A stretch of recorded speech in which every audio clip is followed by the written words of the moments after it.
La isla de las muñecas. Un relato basado en la leyenda real de Xochimilco. El origen del silencio. Los canales de Xochimilco tienen un aire antiguo y húmedo. Por las mañanas, el agua parece espejear el cielo con inocencia, pero por las noches, se convierte en un abismo que murmura secretos. En medio de ese laberinto acuático, existe un lugar al que los trajineros rara vez se atreven a acercarse, la isla de las muñecas. Era el año 1950 cuando don Julián Santana Barrera, un hombre sencillo, callado y profundamente religioso, decidió abandonar la vida en la ciudad y retirarse a una chinampa solitaria para estar en comunión con la naturaleza. Había sufrido un quiebre interno que pocos comprendían. Algunos decían que había perdido a su hija en circunstancias trágicas, otros, que había sido traicionado por alguien muy cercano. Lo cierto es que huyó, como si quisiera escapar de algo o de alguien. La isla que eligió no tenía nombre, ni visitantes, ni caminos. Solo árboles retorcidos, niebla persistente y silencio. 2. El hallazgo. Una mañana, mientras recogía lirios del agua, don Julián encontró algo flotando cerca de la orilla. Era el cuerpo sin vida de una niña. El agua había devuelto su rostro pálido, con los ojos abiertos, como si hubiera quedado atrapada en un grito mudo. Nadie supo nunca de dónde venía. No había reportes de desapariciones, ni trajineras perdidas. Era como si hubiera surgido del propio canal. Con temor y respeto, don Julián la enterró cerca de un árbol en la isla. Hizo una pequeña cruz de madera y rezó por su alma. Pero esa misma noche, el viento cambió. 3. Los susurros del canal. A partir de entonces, las noches ya no fueron silenciosas. En la oscuridad, don Julián comenzó a escuchar llantos infantiles, susurros lejanos y pasos sobre el agua. En más de una ocasión, al encender su lámpara de aceite, encontró huellas mojadas en el suelo de su choza, como si alguien hubiera entrado desde el canal, solo para desaparecer entre los rincones. Una madrugada, mientras recogía leña, algo en el agua lo detuvo. Flotaba una muñeca rota, con un ojo arrancado y el vestido empapado de barro. Sin pensarlo, la colgó en un árbol, justo al lado de la cruz de la niña. Lo hizo como una ofrenda, o tal vez como protección. Y aquella noche, los susurros cesaron. Por un tiempo. 4. El culto extraño. La paz duró apenas unos días. Después comenzaron a aparecer más muñecas. Algunas las encontraba flotando, otras en la orilla, incluso una vez despertó y había una dentro de su habitación. Viejas, sucias, con los ojos huecos o las bocas desgarradas. Y él las colgaba. Cada muñeca parecía ser un alivio momentáneo. Un acto de fe. Un escudo. Don Julián creía que el espíritu de la niña no había sido liberado, que seguía atrapada entre el mundo de los vivos y los muertos, buscando algo o alguien. Los lugareños comenzaron a hablar.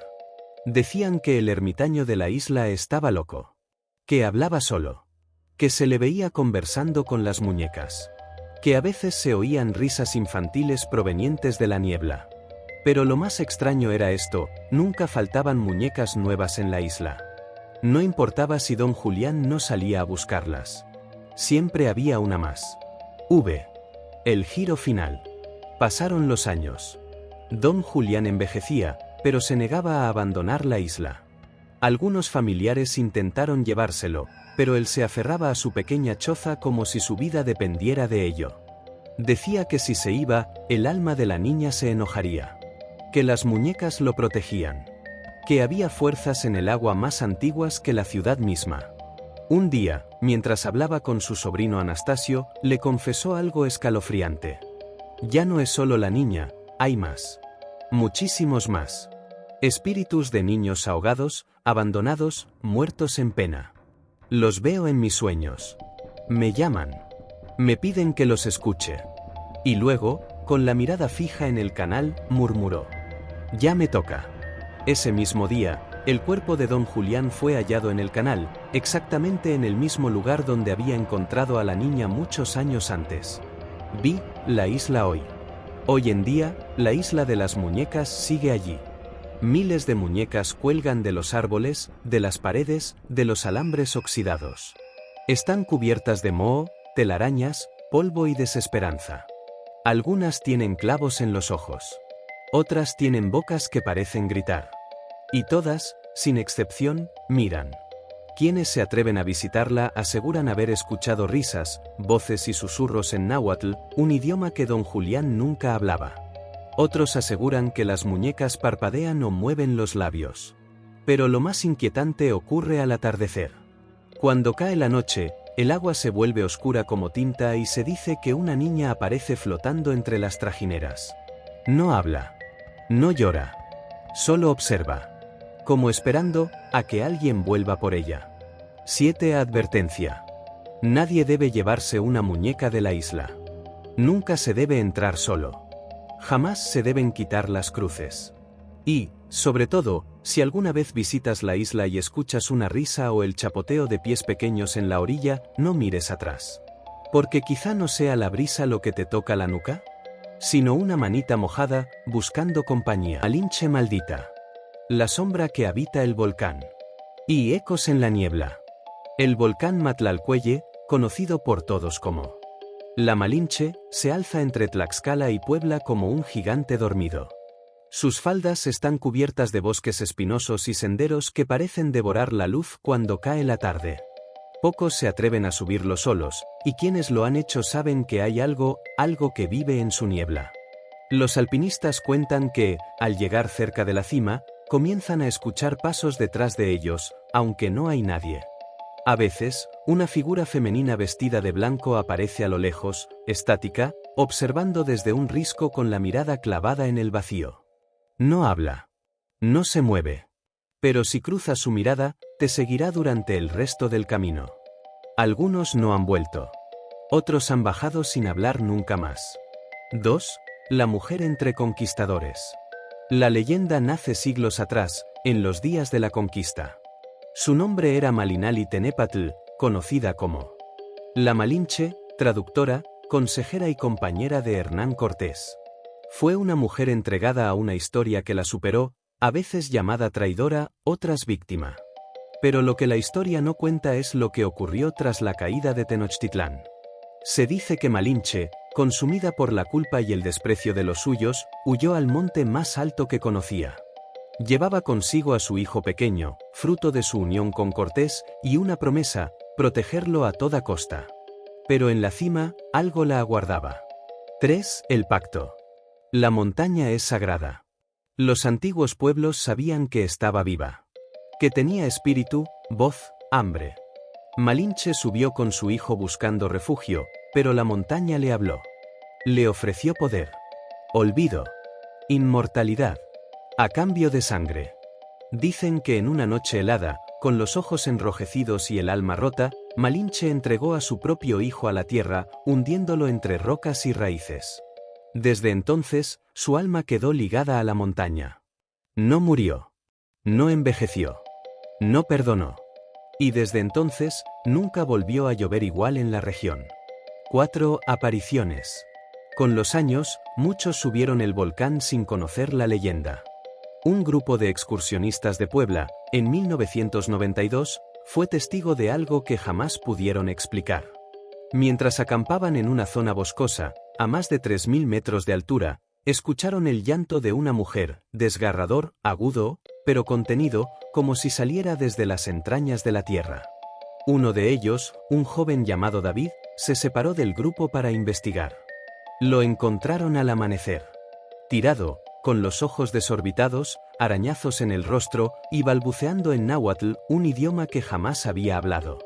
Solo repetía una frase. La madre, se lo llevó, la madre lo quiere de vuelta. David nunca volvió a hablar.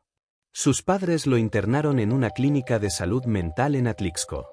Aún hoy, repite aquella frase en las noches de luna llena. La mujer del vestido blanco. Dicen los guías de montaña que cuando el clima cambia bruscamente, puede ser señal de que ella está cerca. Niebla espesa, viento sin dirección, y la súbita sensación de estar siendo observado. Algunos aseguran haberla visto de cerca. Una mujer alta, vestida de blanco, con el cabello largo cubriéndole el rostro. Flota entre los árboles. A veces sonríe. A veces llora. Pero si te acercas, sus ojos están vacíos. Un joven alpinista, Alfonso P., narró que, a mitad del ascenso, se quedó atrás del grupo. Oyó a una mujer llamándolo por su nombre, como si le hablara al oído. Sintió un aroma a copal y luego vio a una figura junto a un árbol. Pensó que era otra persona del grupo. Pero cuando parpadeó, la figura ya estaba a centímetros de su rostro y le murmuró: «Devuélveme a mi hijo». Cayó inconsciente.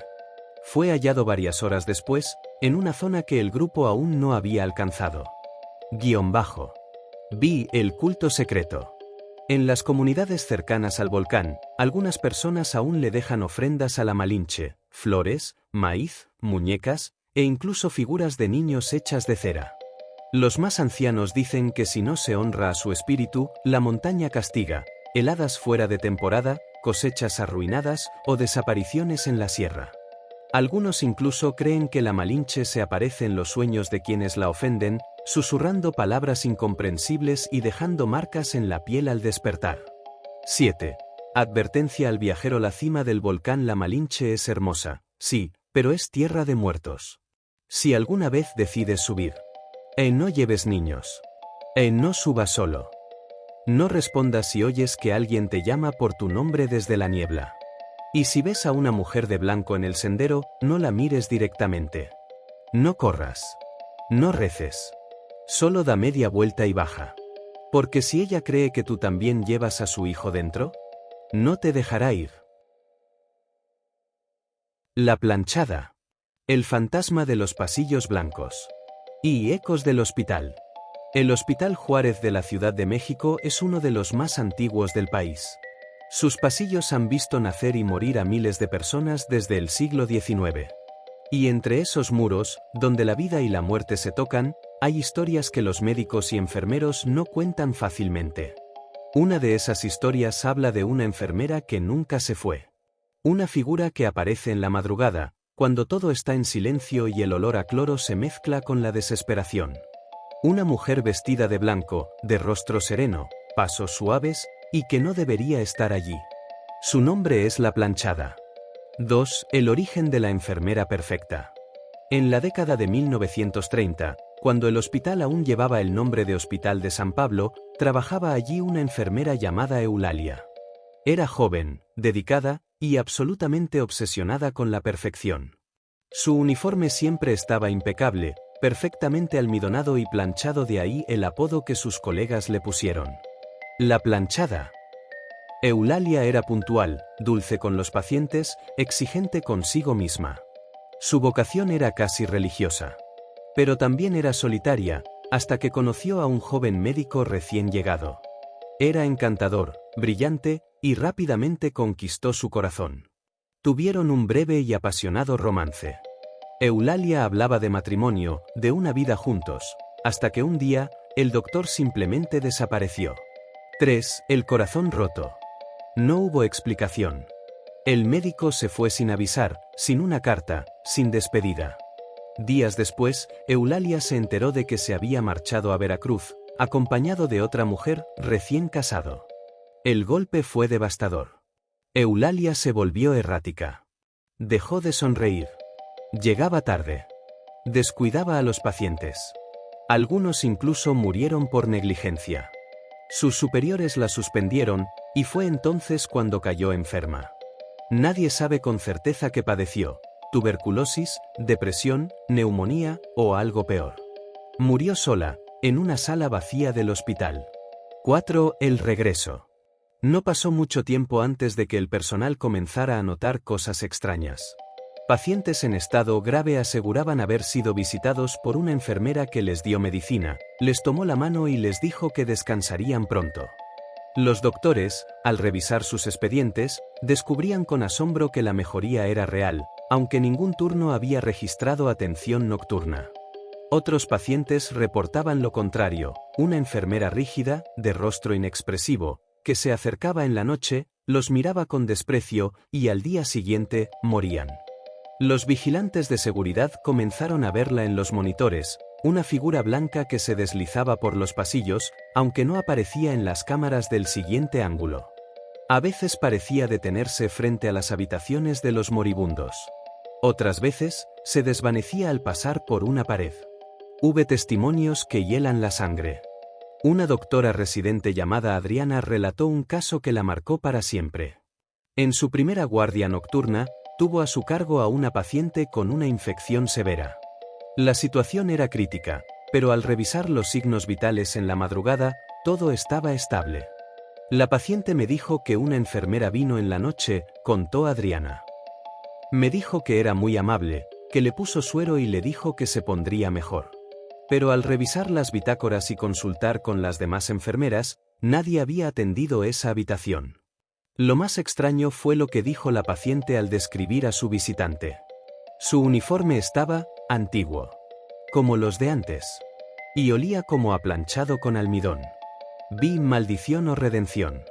La leyenda cuenta que la planchada aparece con intenciones distintas según el corazón del paciente. A los que aún quieren luchar, los alienta. A los que se han rendido, les ofrece consuelo. Pero a los que han hecho daño, pacientes crueles, abusivos o criminales, les da una última mirada y no despiertan más. Algunos creen que Eulalia está pagando una penitencia, intentando compensar los errores cometidos durante sus últimos días con actos de compasión.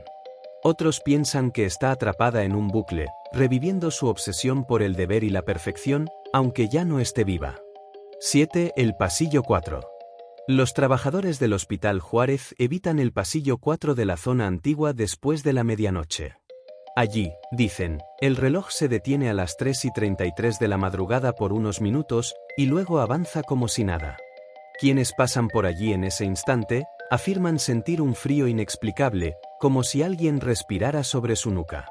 A veces, si el silencio es absoluto, puede escucharse el sonido metálico de una bandeja médica cayendo al piso, seguido de pasos suaves, y una puerta que se abre lentamente, sola. 8. Advertencia final. Si alguna vez te hospitalizan en el Juárez o en cualquier hospital de la ciudad, presta atención a quien te visita por la noche. Si ves entrar a una enfermera con uniforme blanco antiguo, perfectamente planchado, que no dice palabra. No le preguntes su nombre. No la mires directamente a los ojos. Y sobre todo, si se acerca y te dice: no te preocupes, ya pasó lo peor. Prepárate. Porque tal vez no lo dice por consolarte, sino para darte la bienvenida al otro lado. La Pascualita. La novia que nunca murió. Y el maniquí inmortal. En el corazón de Chihuahua, en la calle Libertad, hay una antigua tienda de vestidos de novia llamada La Popular. Su aparador ha atraído miradas durante casi un siglo, pero no por sus diseños, sino por ella. Desde 1930, el maniquí de una novia de porcelana y piel pálida permanece de pie, siempre observando a los transeúntes con ojos de vidrio tan reales que parecen vivos. Tiene pestañas detalladas, uñas perfectamente pintadas, y pliegues diminutos en los nudillos que parecen piel humana embalsamada. La gente la llama la Pascualita. Y muchos están convencidos de que no es un maniquí. 2. El día que apareció. La leyenda comienza un 25 de marzo de 1930, cuando el aparador de la tienda amaneció con una nueva figura, una novia de belleza inusual, ataviada con un vestido blanco satinado y un velo de encaje fino. La propietaria de la tienda, doña Pascuala Esparza, la presentó como una adquisición exclusiva. Pero los clientes no tardaron en notar algo inquietante. La figura se parecía demasiado a alguien real. La gente comenzó a murmurar que la maniquí tenía el mismo rostro que la hija de doña Pascuala, una joven que había muerto trágicamente el mismo mes, el día de su boda. 3. El envenenamiento. Según la leyenda local, la hija de Pascuala estaba a punto de casarse cuando fue picada por una araña viuda negra al ponerse el vestido el mismo día de la ceremonia. La picadura fue mortal, y la joven murió en los brazos de su madre antes de llegar al altar. El pueblo quedó consternado. Pascuala, devastada, cerró la tienda por varios días. Pero cuando volvió a abrir, el maniquí ya estaba allí, idéntico a su hija fallecida. Demasiado idéntico. 4. El secreto embalsamado. Los rumores estallaron. Decían que doña Pascuala, incapaz de soportar el dolor, había mandado embalsamar el cuerpo de su hija con técnicas avanzadas traídas desde Europa, y lo había colocado en el aparador, vestida como la novia que nunca pudo ser. Ella lo negó todo, claro. Decía que era un maniquí importado de Francia, hecho a mano por un artista de renombre. Pero nunca permitió que nadie tocara a la Pascualita. Ni para limpiarla. Ni para vestirla. Solo ella, y años después, una única empleada de confianza, tenía permiso de acercarse. Con los años, se volvió costumbre cambiarle el vestido por las noches, a puerta cerrada, siempre con un velo que cubriera su rostro. Los ojos que siguen. Miles de personas han afirmado sentir que la Pascualita los sigue con la mirada. Algunos dicen que sus ojos tienen una humedad real, como si fueran de carne. Otros juran haberla visto parpadear lentamente si se le observa por más de un minuto. Una clienta que se acercó al aparador una madrugada, esperando a que abrieran, dijo que vio una lágrima bajar por la mejilla del maniquí. Un joven trabajador de mantenimiento renunció después de una semana. Contó que al quedarse solo por la noche, oyó pasos lentos desde el fondo de la tienda, y que al pasar por el aparador, la Pascualita ya no estaba allí.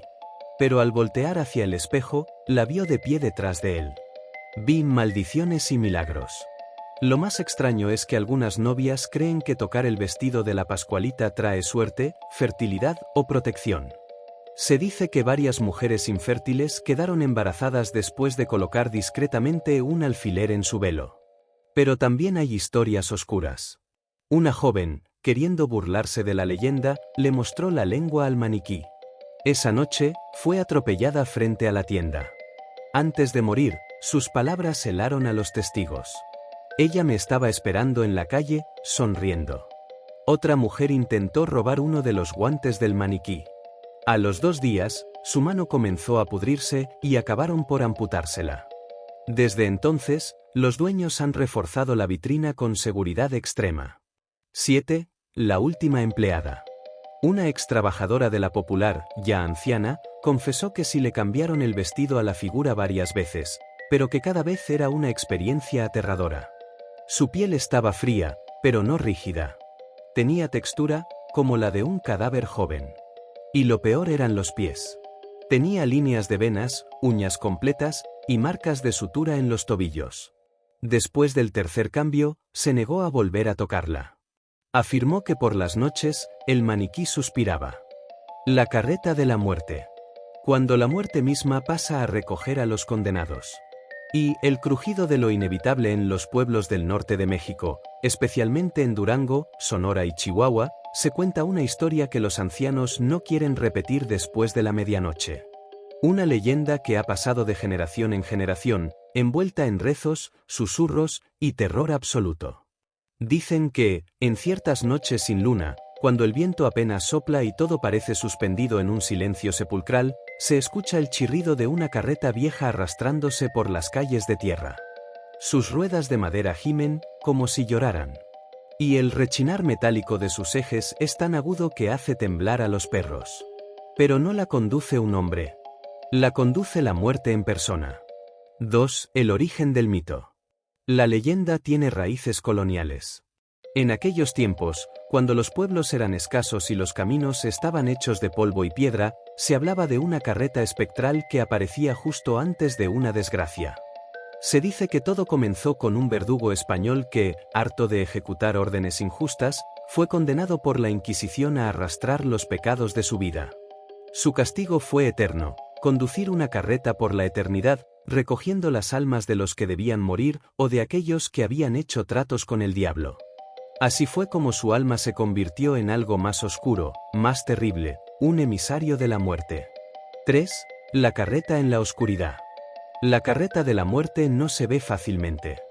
La mayoría solo escucha su sonido, el crujir de madera podrida, las cadenas que arrastra y el chillido siniestro de las ruedas al girar. El sonido es inconfundible y provoca escalofríos. Pero quienes la han visto, jamás lo olvidan. Relatan que va tirada por caballos esqueléticos, con ojos encendidos como brasas. Sobre la carreta, hay una figura envuelta en túnicas negras, con el rostro cubierto por un velo raído. A veces, es un esqueleto coronado de sombras. Otras, solo una calavera sonriente con ojos vacíos. En la carreta, descansan los cuerpos de los que morirán esa noche, apilados unos sobre otros, inertes, esperando su destino. 4. El llamado. Dicen que si escuchas la carreta detenerse frente a tu casa, alguien dentro morirá antes del amanecer. A veces es el enfermo de la familia. Otras, alguien completamente sano. Algunas personas han tratado de impedir su llegada con cruces, sal, rezos. Pero cuando la carreta viene por ti, nada puede detenerla. Una mujer en Durango relató que su abuela, muy enferma, escuchó la carreta pasar 3 noches seguidas frente a la casa. La tercera noche, dijo: «Hoy sí viene por mí». Ya la oí cerrar la puerta. Murió mientras dormía. Sin dolor. Sin señal alguna de deterioro. Como si alguien hubiera venido a llevarse su alma con delicadeza y autoridad. V. El trato maldito. También hay otra versión más oscura. Cuentan que algunos pueden invocar la carreta de la muerte, pero a un costo espantoso. El procedimiento es simple y diabólico. Justo a la medianoche, en un cruce de caminos, se debe clavar una estaca de roble y derramar sobre ella una gota de sangre. Luego, se recita una oración invertida y se espera, escuchando. Si el invocador es sincero, la carreta llegará. Y ofrecerá un pacto. Puedes pedir que alguien muera. Un enemigo. Un traidor. Un abusador. Pero cada vida que la carreta cobra, deja una marca. Y cuando se cumplen 7 peticiones, la carreta viene por ti y no se detiene. Vi testimonios perdidos. Un ex policía rural de Sonora compartió su experiencia. Iba manejando por una brecha desierta, pasadas las 2 de la mañana. Vi una silueta adelante, moviéndose lentamente. Pensé que era una carreta real, quizás algún campesino. Pero cuando me acerqué, no vi huellas. Ni del caballo. Ni de las ruedas. Y cuando pasé al lado, el aire se volvió helado. Miré por el retrovisor. Y ya no había nada. Otros dicen que han oído la carreta detrás de ellos en una calle vacía, solo para voltear y encontrarla parada frente a ellos, inmóvil, como si los estuviera eligiendo. 7. La carreta y los niños. En algunos pueblos se dice que los niños pueden escuchar la carreta antes que los adultos. Por eso, si un niño dice haber oído una carreta vieja pasar por la calle, los adultos encienden veladoras, rezan rosarios y preparan un ataúd, por si acaso. Una leyenda narra que en un pueblo de Coahuila, un niño salió a la calle en la madrugada para ver la carreta que había escuchado. A la mañana siguiente, fue encontrado dormido sobre la tierra, pero no despertó jamás. Su rostro tenía una expresión de miedo absoluto. 8. ¿Cómo evitarla? Los curanderos tradicionales recomiendan algunas formas de protección. Poner 7 monedas de cobre bajo la almohada del enfermo. Escribir el nombre de la persona en un papel, rodearlo con sal y dejarlo en una cruz de madera en el umbral. No mirar directamente a la carreta si la ves. Nunca llames por curiosidad para verla. La carreta no responde preguntas. Solo viene por almas. 9. Advertencia final. Si alguna noche estás solo y escuchas a lo lejos un crujido lento, acompañado de cadenas arrastrándose, no abras la ventana. No mires por la rendija. No intentes descubrir si es real. Porque si lo es, ya viene por alguien. Y si al pasar sientes que el sonido se detiene justo frente a tu casa, enciende una vela. Reza con el alma. Y espera que, al menos esta vez, no sea tu nombre el que lleva en la lista. Fuego la Nahuala. El alma que cambia de forma y se alimenta del miedo. Y, la vieja casa en Puebla. En el corazón de Puebla, en una antigua casona del siglo XVII, aún de pie cerca del Callejón de los Sapos, se cuenta que habita un espíritu antiguo, una fuerza que ha cruzado siglos escondida entre sombras, con un solo propósito: devorar el alma de los que no creen en ella. Su nombre es temido, la Nahuala. Pero ella no es un fantasma cualquiera. Es una Nahual, un alma humana corrompida, un ser que domina las artes oscuras y puede transformarse en bestias para acechar a los vivos. Y esta Nahuala no descansa. _ 2. El origen oscuro. La leyenda nace con una mujer llamada Doña Beatriz, una mestiza nacida a mediados del siglo XVI, conocida por sus habilidades como curandera, pero también por practicar ritos extraños y oscuros en las noches de luna nueva. Dicen que dominaba un idioma antiguo, náhuatl profundo, y que con él hablaba con los muertos. Preparaba pócimas con sangre, huesos molidos y ramas de plantas prohibidas. Pero su ambición fue más allá, buscaba la inmortalidad. Una noche, subió al campanario de una iglesia abandonada y realizó un ritual prohibido para unir su alma con un espíritu prehispánico de la oscuridad. El resultado fue aterrador, dejó de ser humana. Se convirtió en la nahuala, un ente que podía cambiar de forma, a veces un enorme lobo negro, otras un ave de ojos rojos, o una anciana encorvada con garras en lugar de dedos. Y desde entonces, devora el alma de los incrédulos, especialmente de los niños y jóvenes que se burlan de las leyendas. 3. La noche de Todos los Santos. Una de las historias más espeluznantes ocurrió un 31 de octubre, hace más de 100 años. Dos hermanos, Teófilo y Martín, se burlaban de las historias de sus abuelos sobre la nahuala. Son cuentos para asustar a niños. Decía Teófilo. Si existe, que venga por nosotros. Bromeó Martín, riendo. Esa noche, una figura los observó desde el tejado. Era alta, encorvada, y sus ojos brillaban como brasas. Bajó del techo sin hacer ruido, y entró a su casa sin abrir la puerta. A la mañana siguiente, Teófilo fue encontrado mudo, encogido en posición fetal, los ojos abiertos, pero vacíos. Martín desapareció por completo. Solo quedaron marcas de garras en la pared de su habitación, como si algo lo hubiese arrastrado al otro mundo. 4. Las formas de la nahuala. La nahuala puede adoptar cualquier forma animal o humana. Muchos dicen haberla visto como un perro negro con cuernos, que aparece en las esquinas y desaparece entre el humo. Un búho enorme, de ojos sangrantes, que vuela en círculos sobre una casa antes de que alguien muera. Una mujer sin rostro, con pies al revés, que camina lentamente entre las casas de noche. Pero su forma favorita, la más temida, es la de una anciana encorvada con una risa hueca, que aparece al lado de la cama de los niños cuando están solos y desobedecen. 5. La maldición del espejo. Cuentan que si te paras frente a un espejo a medianoche, con una vela encendida, y dices 3 veces: Nahuala, no te temo. El espejo se empañará por dentro. Y verás una sombra aparecer a tus espaldas. Pero si te das la vuelta, desaparecerás del mundo real. Una joven de Puebla lo intentó en 1998, durante una fiesta de Halloween. Lo grabaron. En el vídeo, se ve claramente cómo dice las palabras: la vela tiembla, y el reflejo detrás de ella sonríe con dientes que no eran humanos. La grabación termina cuando ella grita con un sonido imposible. Nunca más fue vista. Ni viva, ni muerta. 6. El espíritu de la casa. En el Callejón del Diablo de Puebla, aún se puede ver la casona de la nahuala. Una estructura antigua con gárgolas gastadas y ventanas con vitrales rotos.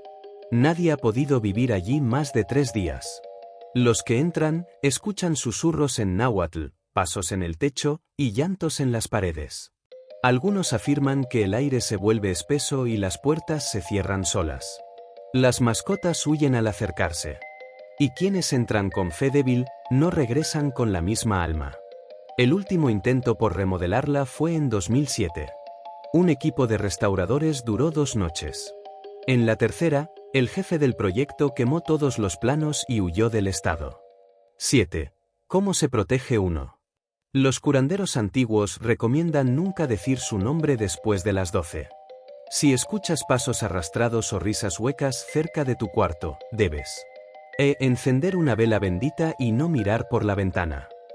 Colocar tijeras abiertas bajo la almohada. Dormir con los pies cubiertos y nunca dejar el espejo frente a tu cama. Y, sobre todo, no desafiarla. No retarla. No nombrarla. 8. La nahuala sigue viva. Cada año, durante el Día de Muertos, su poder crece.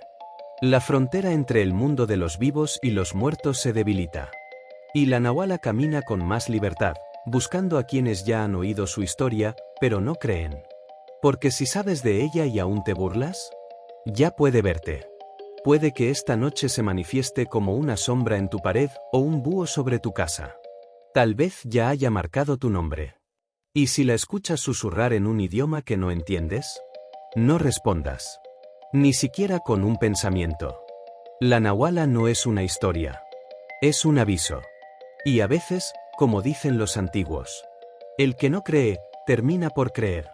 Cuando ya es demasiado tarde. El charro negro. Elegancia maldita, trato sellado con el diablo.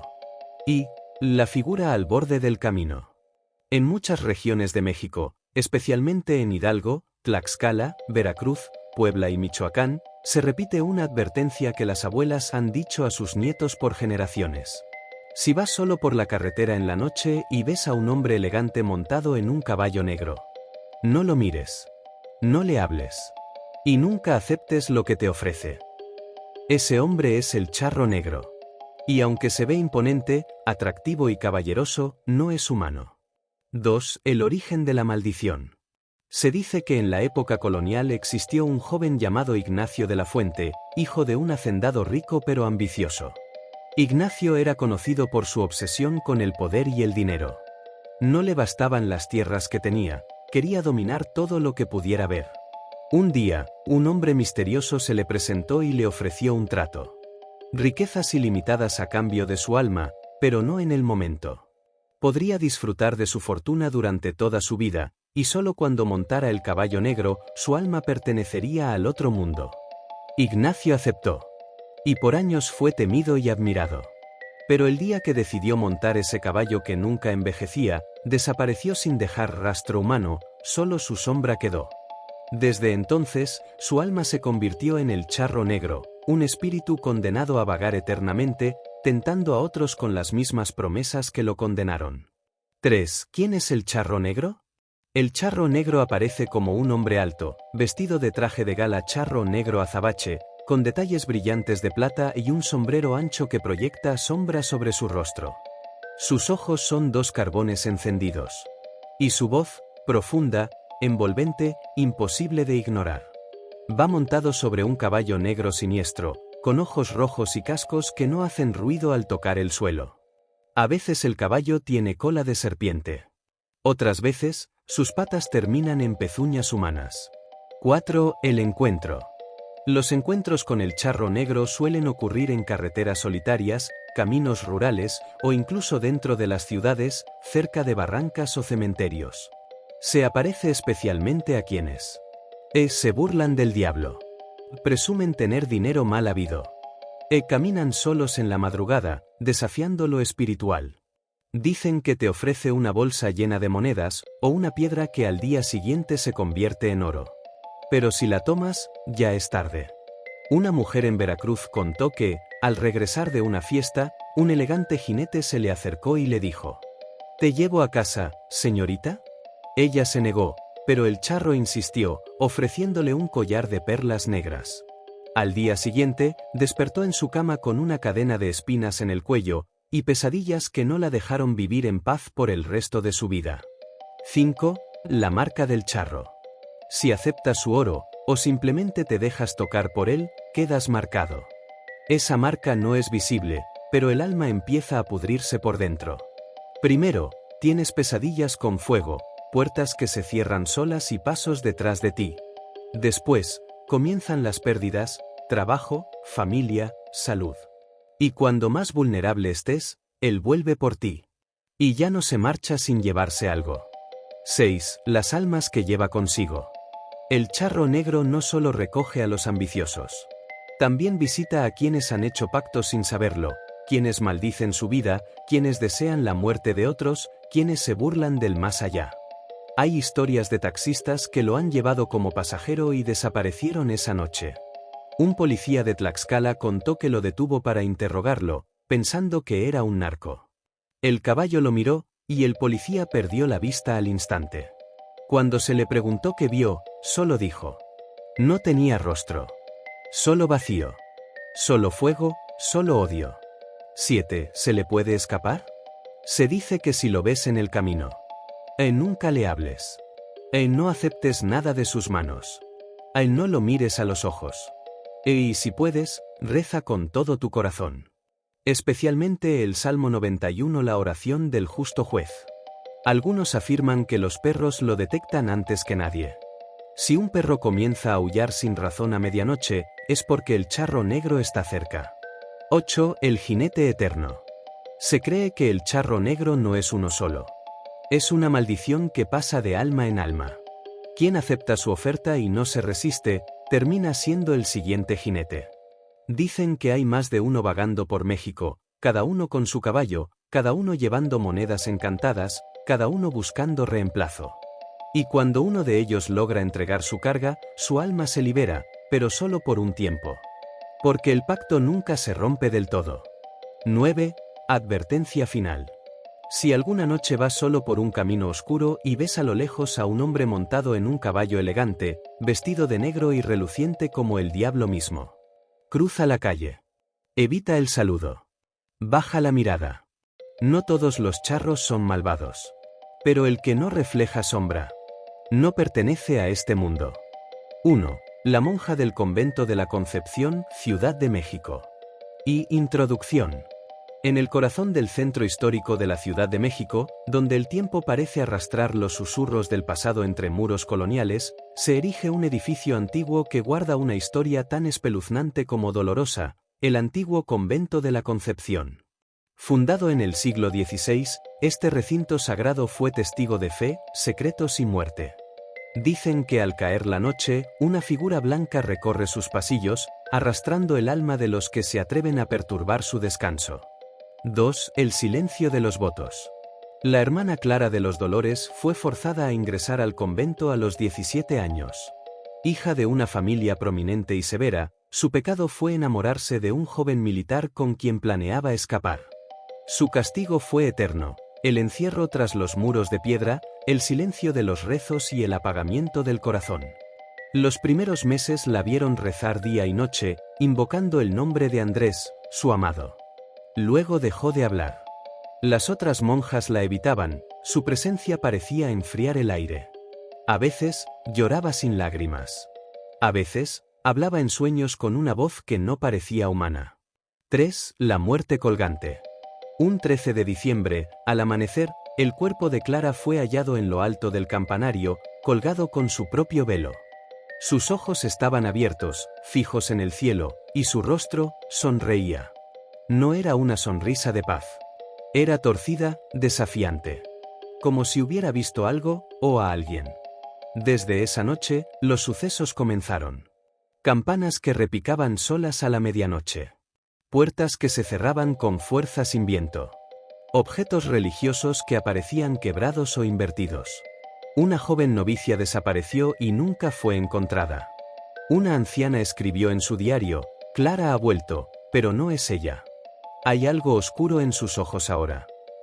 4. El abandono y el regreso. Con el tiempo, el convento fue clausurado.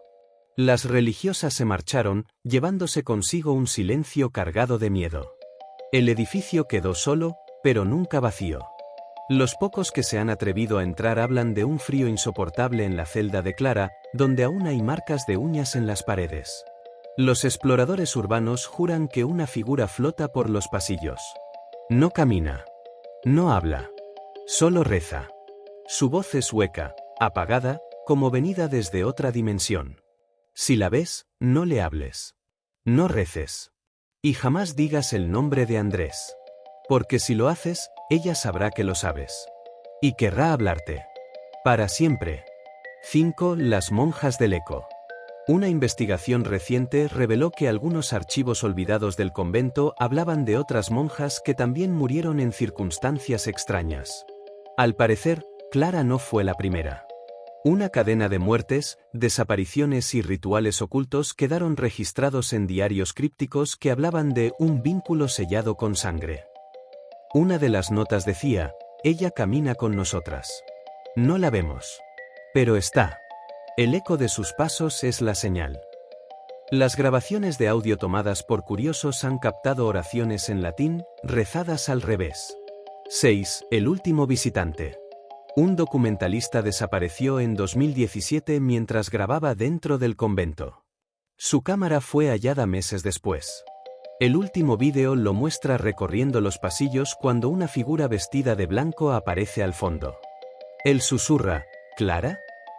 La cámara cae. Lo último que se escucha es una risa baja y una frase entrecortada, ya me hablaste, ahora te quedarás. 7. Conclusión. Hoy, el convento de la Concepción es un lugar de mitos y advertencias. Los guías turísticos lo mencionan con cautela. Algunos aseguran haber visto a la monja en sueños, justo antes de despertar con marcas en la piel. Lo cierto es que la hermana Clara no descansa. No mientras su historia siga repitiéndose en voces, en gritos, en ecos que no se extinguen. Porque algunos amores no mueren.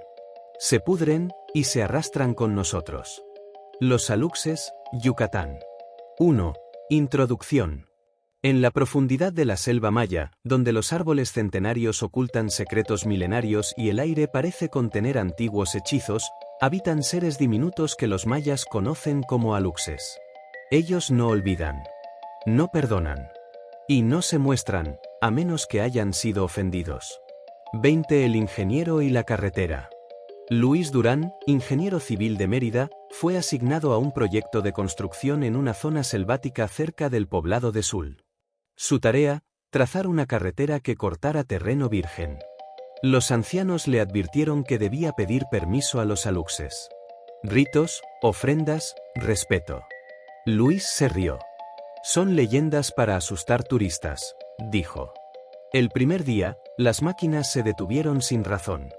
El segundo, encontraron herramientas rotas y huellas diminutas rodeando el campamento.